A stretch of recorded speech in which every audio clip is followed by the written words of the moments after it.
Have you ever met someone who instantly feels likable without even trying? It's not luck, it's psychology.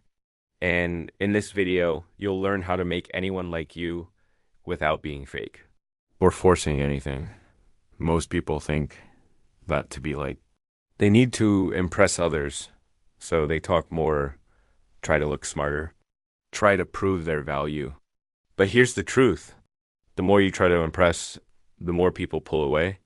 Because liking someone is not about how amazing you are, it's about how you make them feel. Trick number one, make them feel heard.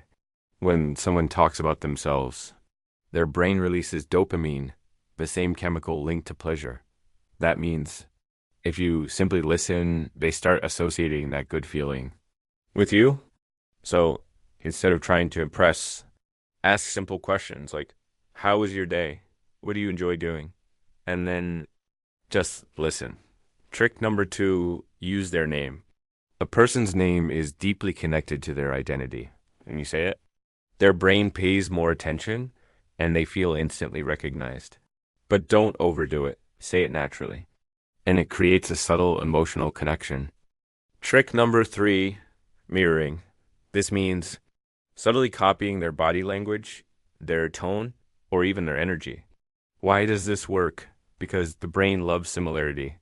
When someone feels like this person is like me, they automatically feel more comfortable. And now, something important. None of these tricks are about manipulation. They're about understanding human nature. Because at the end of the day, people don't remember exactly what you said or what you did. They remember how you made them feel. If someone feels comfortable around you, understood by you, and valued by you, they won't just like you. They'll remember you. If you want to understand people on a deeper level and unlock the hidden psychology of human behavior, subscribe to Mind Layers because every mind has layers